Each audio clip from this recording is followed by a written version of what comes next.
Vancouver is reminiscent of most urban cities. Society has conned itself into believing that this is a fulfilling way to live.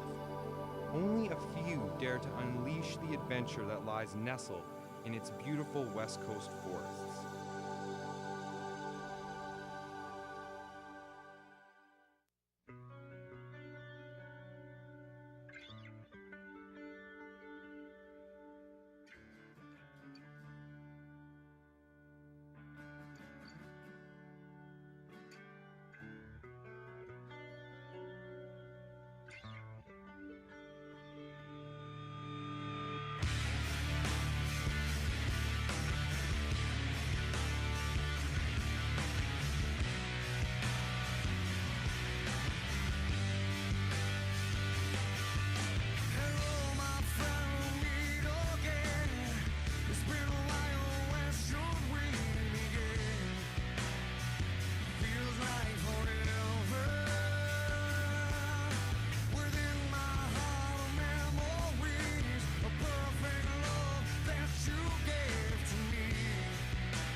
I'm from Brooksbank Elementary School and I'm in grade 5. I'd rather go outside and ride than watch TV and eat on the couch.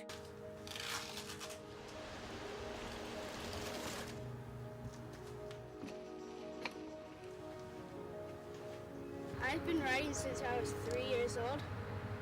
I've been dirt jumping since I was 6. And I've been up at Whistler Mountain Bike Park since I was 7. He's only 10, but he's been riding before he could read. I have to support him as best as I can because he loves doing it and there's no stopping him. But the one thing about Dixon is that he's a very progressive rider and he's a very smart rider and very skilled as well. And I never am afraid when he goes out there on the trails because I know that if something is beyond his abilities, that he's not a hot shot and he's not going to do it unless he's feeling really good and solid about it. When we're on the trails riding together, we're just talking about bikes and riding, and it's the mountain biking talk and conversation. And you forget that he's only a 10-year-old boy at times because he's coaching us and slagging us and having fun, the same type of fun that we have when we're on our bike. The other day when we were up at Whistler for our ride, there was myself and Dixon and my wife, and Dixon was coming up the chair with us and he said, you know, I can't wait until my sister Larissa can come riding with us. Then it'll be the whole family up here. And I never even thought that he was thinking about that kind of stuff. So it's nice to see that development, and it's nice to see everybody have a common interest. I know I ride with a lot of guys that would literally give their right arm to have, you know, a son or a spouse that wants to come out and ride as much as my family does. My favorite biking story is probably when I hit the bear on Beeline. I was coming down through Beeline and my dad was right behind me and the bear was coming out. And my dad thought it was a dog running loose in the mountain, but it was really a bear coming straight across the trail. And I come right into him and we just smack and he jumps backwards and goes right up the tree and just stares at us with these white eyes. My dad just stops and I'm just like looking at my dad and I say, I think we should go.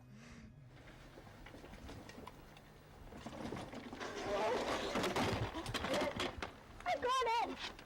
I can't say that I can always watch when he's doing really extreme stuff. Sometimes I find I have to close my eyes, and injuries do happen. He did break his collarbone this summer, but it was just one of those fluke accidents where his hand slipped off his brake lever and he wasn't able to slow down his speed before taking the jump, and unfortunately broke his collarbone. This is when I broke my collarbone a few months ago, and it was pretty seriously, but I didn't break it all the way through. His dad and I felt that maybe it would dampen his confidence when he got back up on the bike, but I think because he knew what he was doing when he did the jump and it was an accident, that when the injury healed, he felt really confident that that he was ready to ride again.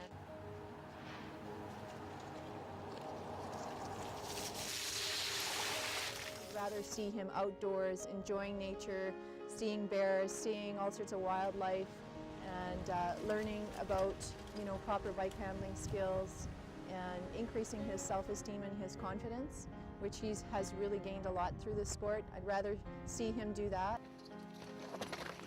I've got a lot of girlfriends that can't believe that I let my son do the things that he does, but because I'm a rider and I've done a lot of the things that he's done, it's not as scary because I know what it feels like on the bike. And yeah, he's, riding heads and tails above where I am.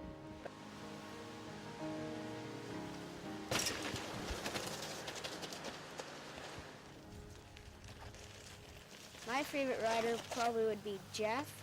He's really crazy.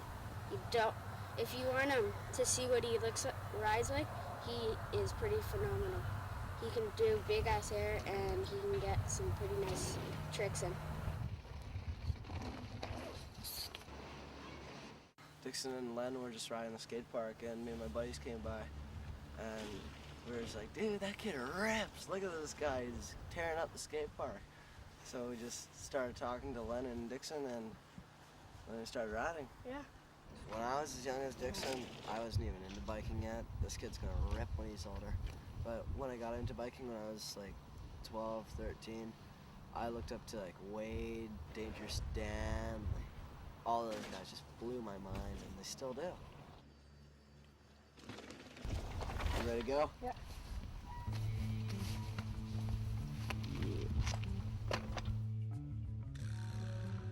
All right.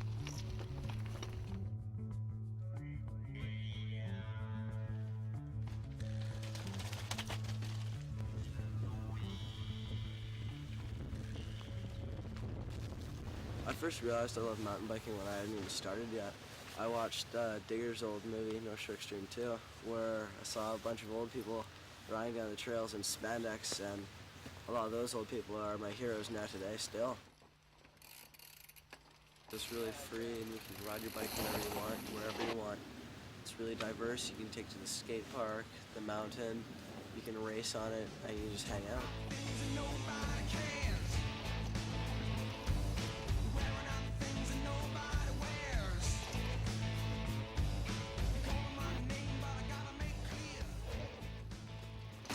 I'd like it to be my career, but if not, I'd just like to ride as a recreation for my entire life.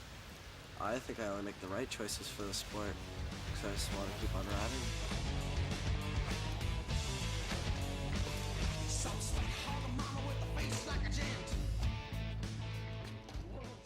I've fractured both my ankles, my right one twice. I've broken the radius and ulna in my hand. Hematomas, bruises, cuts, cut my pinky finger off, because you're doing what you love. If you love something that much, it doesn't matter. When I get off my bike and go out into the world, I feel happier because I've been on my bike. So you're a little more chilled. When you haven't been on your bike for a long time, that's when you start getting antsy.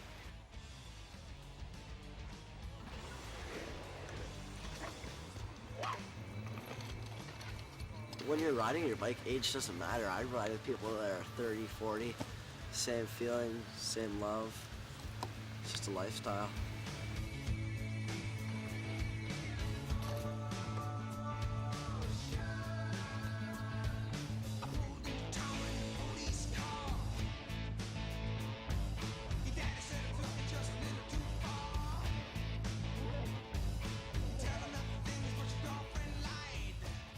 What kind of old person I'm gonna be? Hardcore old person. I'm just gonna try and ride for a living for as long as I can.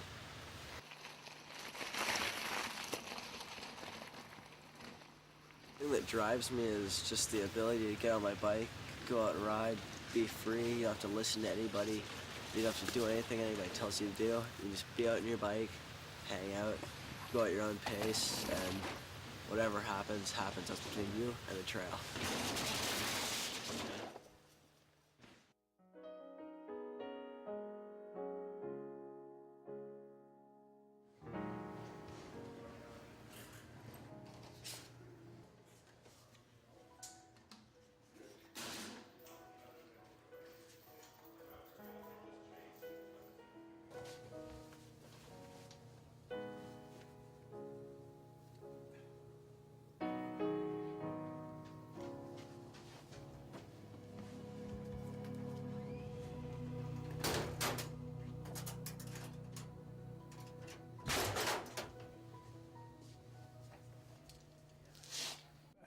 I work as a millwright, which is I fix the pumps, the fans, but I also am their welder, fabricator, and their plumber.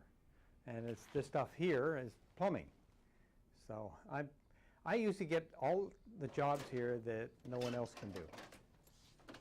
This is my job, and this pays the money so I can go mountain biking.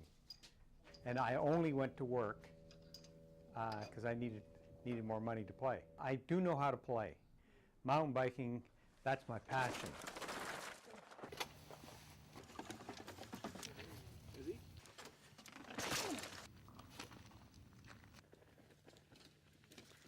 Some people call it a work of art, because we have to think and figure out, what we can ride, what works, and why I love it, I have no idea. It's like, why do we like ice cream, which I don't eat?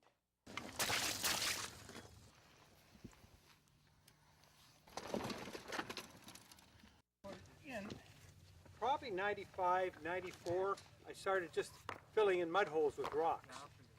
But the real cobblestone probably happened in the late 90s when I started building the stunts. As I evolved, I learned to do this better.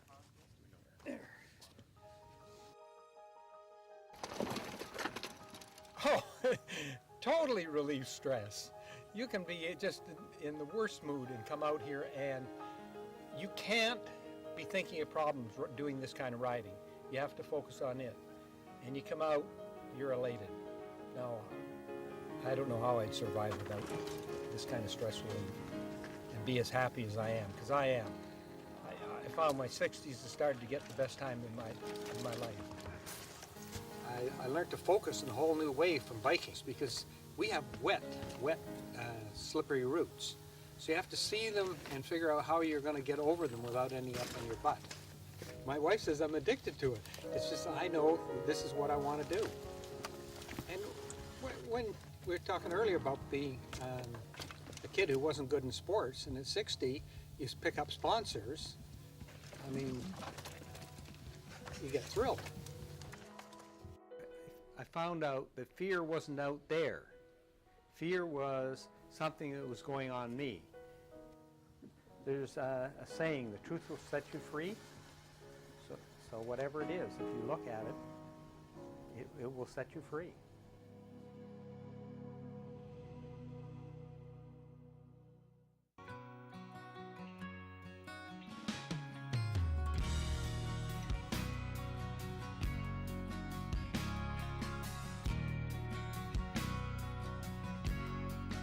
This is my life.